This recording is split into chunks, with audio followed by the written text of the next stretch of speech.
जना small finance bank, जी हाँ, ये है कंपनी जिसका अब हम इंटरव्यू करने जा रहे हैं। पहले इसको Janlakshmi financial services private limited के नाम से इसकी हुई थी शुरुआत 2006 में। 2018 में इसने स्मॉल फाइनेंस बैंक के तौर पर अपना कामकाज शुरू किया था। सितंबर 2023 तक एयूएम और डिपॉजिट ग्रोथ के लिहाज से ये चौथा सबसे बड़ा स्मॉल फाइनेंस बैंक है। थर्ड पार्टी लाइफ, जनरल और हेल्थ इंश्योरेंस प्रोडक्ट का कॉर्पोरेट एजेंसी भी जना स्मॉल फाइनेंस बैंक ने ली हुई है। आइए इशू की जानकारी दे दूँ। 7 तारीख यानी कि कल खुलेगा इशू, 9 तारीख यानी कि मेरे ख्याल से मंडे, नो, फ्राइडे, फ्राइडे को होगा बंद। प्राइस बैंड 393 से 414 रुपये का रखा गया है और टोटल इशू साइज़ जो है वो 570 करोड़ की होगी हायर बैंड के ऊपर, और फ्रेश इशू इसमें से 462 करोड़ का है, ऑफर फॉर सेल 108 करोड़ का। 4,330 करोड़ का मार्केट कैप रहेगा ऊपरी प्राइस बैंड पर जना फिनेंशियल का। आइए मुलाकात करवाते हैं हम आपकी कंपनी के मैनेजिंग डायरेक्टर और सीईओ अजय कंवल साहब हमारे साथ कार्यक्रम में हो रहे हैं शामिल। मराठवाड़ा यूनिवर्सिटी से कंवल साहब ने इंजीनियरिंग में बैचलर्स की डिग्री हासिल की है, इलेक्ट्रॉनिक्स और टेलीकम्युनिकेशन। बॉम्बे यूनिवर्सिटी से मैनेजमेंट स्टडीज़ में आपने मास्टर्स भी किया है। भारत और सिंगापुर में स्टैंडर्ड चार्टर्ड बैंक से भी कंवल साहब जुड़े हैं। तो सर बहुत बहुत स्वागत है आपका, धन्यवाद हमें समय देने के लिए। सर वैसे तो आपकी ओरिजिनल क्वालिफिकेशन तो इंजीनियरिंग की है, इलेक्ट्रॉनिक्स टेलीकम्युनिकेशन, फिर सर ये बैंकिंग में कहाँ से आ गए आप? सर बैंकिंग तो फर्स्ट अनिल जी आपको नमस्कार और नमस्कार सर। सब व्यूअर्स को भी नमस्कार। देखिए engineering is a good education. Number सिखाते हैं, स्टैटिस्टिक्स सिखाते हैं, प्रोसेस सिखाते हैं जी। और आप देखिएगा बैंकिंग में तीनों का ही बहुत ही अच्छा उपयोग है, नंबर, स्टैटिस्टिक्स और बैंक और प्रोसेस का। तो एकदम इंजीनियरिंग काम आ जाती है। बिल्कुल, और साथ में आपका स्टैंड चार्ट का एक्सपीरियंस जो रहा है बैंकिंग का, आई एम श्योर। तो 2018 में आपने पेमेंट स्मॉल फाइनेंस बैंक के तौर पर शुरुआत की। चौथा सबसे बड़ा बैंक है यहाँ पर डिपॉजिट ग्रोथ के लिहाज से। सबसे पहले सर, जो 108 करोड़ का ऑफर फॉर सेल है, बहुत छोटा सा ऑफर फॉर सेल है, और मैं क्वांटिटी भी देख रहा था, काफ़ी लोग जो बड़ी छोटी छोटी क्वांटिटी बेच रहे हैं, ऐसा क्यों सर? सो अनिल जी, जो इन्वेस्टर्स आए थे 2013, 14, 15 में, तो उनको बेसिकली एग्जिट ले रहे हैं। सो इसलिए मेरे ख्याल से क्वांटिटी छोटी है। जो ज़्यादा करके जो इन्वेस्टर्स कोविड के पहले, कोविड के बाद आए, वो सब अभी बेच नहीं रहे हैं। इन्वेस्टर से इसलिए नंबर ऑफ शेयर्स कम दिख रहे होंगे।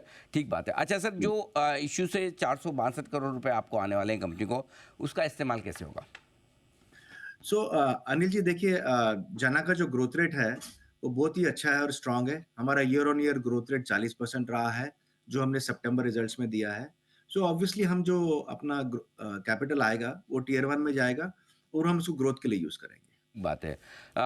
एक और चीज़ जो मैं जानना चाहता हूँ, क्योंकि हमें जो इन्फॉर्मेशन के हिसाब से ओरिजिनली आप आईपीओ 2000 करोड़ का लाने वाले थे, जो साइज़ आपने काफ़ी कम की, अब 570 करोड़ के आसपास की टोटल आपकी ऑफरिंग है, दोनों मिलाकर ऑफर फॉर साइज़ कम करने के पीछे कारण क्या है? दूसरा, एक और आपने 1000 रुपये के ऊपर के भी आपने मेरे ख्याल से उस प्राइस पर भी स्टॉक अलॉट किया है, और अब जो प्राइस है वो 414, तो दोनों में साइज़ और प्राइस में कमी की वजह सर? सो अनिल जी देखिए, जो पहले हमारा आईपीओ हमने डीआरएसपी फाइल किया था, वो कोविड के थोड़े ड्यूरेशन में ही था। सो ऑब्वियसली मार्केट कंडीशन की वजह से आईपीओ हो नहीं पाया। इसलिए हम लोग ने बीच में कैपिटल रेज़ कर लिया है। सो इसलिए कैपिटल जो रेज़ ऑलरेडी हो चुका है 2 बार, सितंबर में 22 में, मई 23 में। तो फिलहाल इसलिए इश्यू साइज़ हमने छोटा कर दिया क्योंकि ऑलरेडी वेरी वेल कैपिटलाइज़्ड हैं। हमारे सितंबर 23 की कैपिटल रेशियो 17.5% है। So that is answer number 1। दूसरा, IPO pricing, stock pricing is based on various times of when people have come in. All I can tell you that proper discovery के बाद, consultation के बाद ये IPO price decide हुआ है। पुराने prices तो is different times, pre Covid, post Covid तो अलग-अलग प्राइसेस पे है। ठीक बात है सर, परफेक्ट है। प्रॉफिट्स के हिसाब से आपसे जानना चाहता हूँ, 2023 2024 के जो आपके नंबर से 6 महीने के बहुत मजबूत, अच्छे, स्ट्रॉन्ग दिख रहे हैं, लेकिन बीच में थोड़ी वॉलेटिलिटी रही है आपके प्रॉफिट में, स्पेशली 2022 में थोड़ा डिक्लाइन हुआ है। किस तरह की स्टडी ग्रोथ की उम्मीद आपके इन्वेस्टर्स कर सकते हैं, और क्या ये जो रिकवरी आई है ये मेंटेन रहने की उम्मीद कर सकते हैं सर? सो अनिल जी, मैं 1 मिनट लूँगा। सी बैंक जो है, शुरुआत हुई माइक्रो फाइनेंस से। जिस दिन हमने बैंक शुरू किया, हमने डिसाइड किया कि देखिए हम इस बैंक को डाइवर्सिफाई करेंगे इनटू सिक्योर्ड प्रोडक्ट्स। इससे क्या होगा, एक वॉलेटिलिटी ऑफ अर्निंग्स जो है, या रिस्क पैरामीटर्स जो है मच अच्छे हो जाएँगे। तो आप देखिएगा हमने शुरू किया है, अभी हम 58% रफली सिक्योर्ड बिज़नेस है। मैं इसलिए ये बोल रहा हूँ क्योंकि जो फिर up and down of earnings है, वो काफ़ी कम हो गई। नियरली ज़ीरो से शुरू किया, साढ़े 5 साल बाद 58% सिक्योर्ड हो गया है। एंड जो कोविड के टाइम आपने बताया कि थोड़ी income of course profit after tax थोड़ा कम हो गया था क्योंकि प्रोविजनिंग बढ़ गई थी। Now because we have become secured, आगे प्रोविजनिंग की गुंजाइश कम रहेगी because we know that during any कोई भी डाउनटर्न में आएगा, one of the most resilient assets is one which is backed by property. तो ज़्यादा करके जो बैंक का पोर्टफोलियो है, वो अफोर्डेबल हाउसिंग का हो गया है, लैब का हो गया है, तो वॉलेटिलिटी ऑफ इनकम कम रहेगी। हमारा सितंबर 23 का प्रॉफिट जो आया है, वो 212 करोड़ रुपए आया है। लास्ट फुल ईयर का 256 करोड़। इतना डिफरेंस जो आया है सितंबर में 212 वर्सेस लास्ट फुल ईयर 256, इसलिए आया फॉर 2 रीजंस। ओके। एक, अच्छा वॉल्यूम ग्रोथ है, अच्छे निम्स हैं और जो कोविड की प्रोविजनिंग है वो कम हो गई है। ठीक बात है। तो ये आपके लिए जो आप बता रहे हैं सर कि आपने सिक्योर्ड बुक 58-59% तक की है। क्या इरादा है? कहाँ तक मतलब आप क्या रेशियो मेंटेन रखना चाहते हैं फ्यूचर में? कितना आप सिक्योर्ड बिज़नेस को कहाँ तक 70, 80, 90% या ये लेवल है, ये कंफर्टेबल है? तो अनिल जी देखिए, हमारा बैंक जो है वो कस्टमर फोकस्ड है, प्रोडक्ट फोकस्ड नहीं है।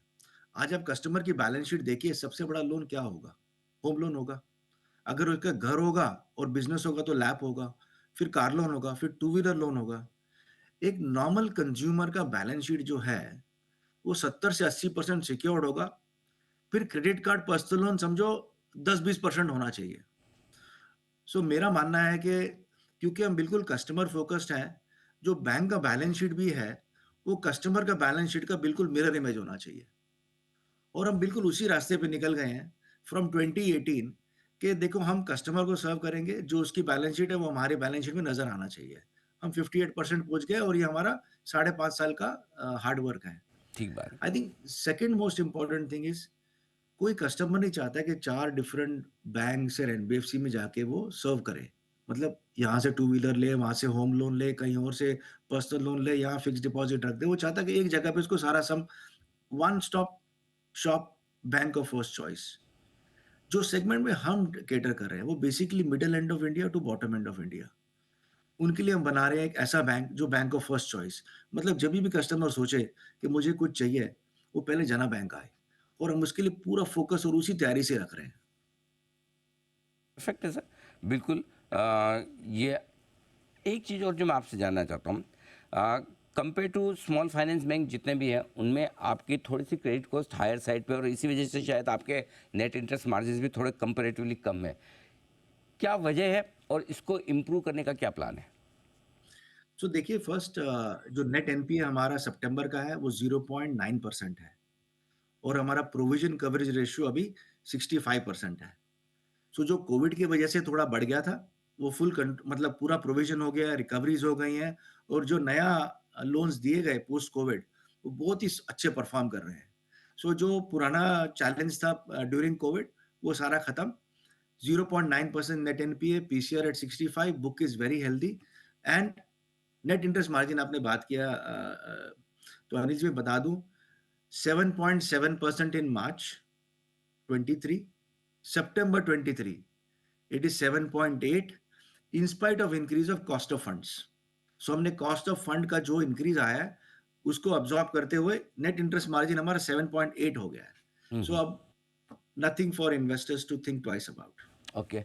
अच्छा सर, एक चीज़ और बताइए कि मैं आपके प्रोस्पेक्टस में देख रहा था, अट्रिशन रेट जो जनरली एम्प्लॉइज़ बदलते हैं, वो काफ़ी हाई 35% दिखी है। क्या स्पेशली बैंक की है, इंडस्ट्री फिनोमिना है? यदि हाँ, तो इतनी हाई अट्रिशन रेट होने के पीछे कारण क्या है? सो ज्यादा करके अनिल जी बिकॉज हमारा एक माइक्रो फाइनेंस बुक है जो अभी 42% है, वहाँ एट्रिशन रेट ज़्यादा रहता है। इसलिए ज़्यादा रहता है क्योंकि एम्प्लॉइज़ देखिए वो month on month collection, it's a very hard job. Different weather, चाहे गर्मी हो, सर्दी हो, बारिश हो, आप डे इन डे आउट जाके महीने के 20 दिन कस्टमर से मिल रहे हैं, कलेक्ट कर रहे हैं, तो बर्न रेशियो ज़्यादा रहता है। एम्प्लॉइज़ थक जाते हैं, they want a different change of business, a different change of work also. So वहाँ एट्रिशन ज़्यादा रहता है। बाकी जो हमारे सिक्योर्ड प्रोडक्ट्स है, चाहे हाउसिंग है, एमएसएमई फाइनेंस है, माइक्रो हाउसिंग है, बैंकिंग है, प्रीटी मच इंडस्ट्री के बेंचमार्क से ही है। Secondly as you know last post Covid तो काफ़ी ग्रोथ आया है फाइनेंस इंडस्ट्री में, बैंक्स में, एनबीएफसीज़ में। So obviously demand for people is high.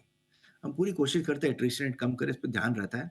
But I must say कि हमारा जो attrition rate pretty much in line with competition ही है। तो अगर इंडस्ट्री के हिसाब से तो ठीक है।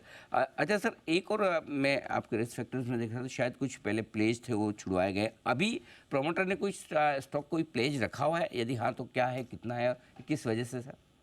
नहीं तो कुछ भी प्लेज नहीं रखा हुआ है और प्रमोटर की होल्डिंग अभी 30% है और उसका कोई प्लेज नहीं है, nothing, it's a very clean promoter which is holding the bank. बात है। तो ये एक चीज़ और जो कंवल साहब मैं आपसे समझना चाहता हूँ, चूँकि कम से कम अभी मेरे पास लिस्ट में पीयर कंपैरिजन में आपके कम से कम 10-12 बैंक हैं, स्मॉल फाइनेंस बैंक बहुत सारे हैं। आप भी आ रहे हैं, शायद कुछ और भी आएँगे। अब इन्वेस्टर्स ये समझना चाहते हैं कि चॉइस बहुत है कि आपके आईपीओ में ही क्यों पैसे लगाएँ या आपका बैंक का स्टॉक ही क्यों खरीदें।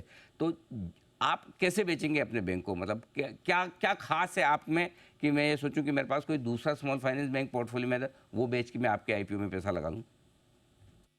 सो Anil ji, here is the 2 parts of my answer. पहले तो फाइनेंशियल देखते हैं। Return on equity 19.5% in March, return on asset 1.6%, net NPA at 0.9, correct? 212 crore का प्रॉफिट है, जबकि लास्ट ईयर फुल ईयर 256 रहा है।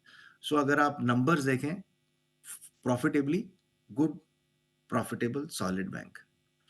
अब वेरी इंपॉर्टेंट कि अब आगे क्या एक्सपेक्ट कर सकते हैं, करेक्ट? बिकॉज़ तभी तो इन्वेस्टर इंटरेस्ट लेगा। बैंक सिक्योर्ड हो गया है। 0 से अब 58% आ गए हम लोग। कॉस्ट इनकम 58.5 है। लायबिलिटी बिज़नेस अच्छा है, निम अच्छा है। स्ट्रैटेजी वाइज़ हम बहुत सिंपल है। कस्टमर फर्स्ट मतलब सारे प्रोडक्ट उसको देना है। वो बैंक के बारे में अच्छी बातें करेगा, खुश रहेगा, सर्विस अच्छी मिलेगी, हमें और कस्टमर मिलेंगे। हमारे पास 49 लाख कस्टमर्स हैं, सो ग्रोथ और कस्टमर की प्रॉब्लम नहीं है। Second, digital first. हमारे यहाँ हर चीज़ डिजिटाइज़्ड है। मतलब हम स्टार्ट ही ऐसे करते हैं कि भई अगर डिजिटल नहीं हो सकता है तो पेपर ट्राई कीजिए। उससे क्या हो गया, टर्न अराउंड टाइम जो है वो बहुत शॉर्ट हो गया है। हम अफोर्डेबल हाउसिंग एक-एक दिन में दे रहे हैं। हमारी जो सर्विसिंग है कस्टमर की वो सेल्फ ड्रिवन हो गई है, सब आसान हो गया है। So first customer first, second digital first and third risk management first. हमें जानते हैं कि इसी की जहाँ हम middle segment to bottom end of India में सर्व कर रहे हैं, अंडर सर्व्ड है। ग्रोथ की प्रॉब्लम नहीं होगी। वेरी इंपॉर्टेंट गुड ग्रोथ होना चाहिए।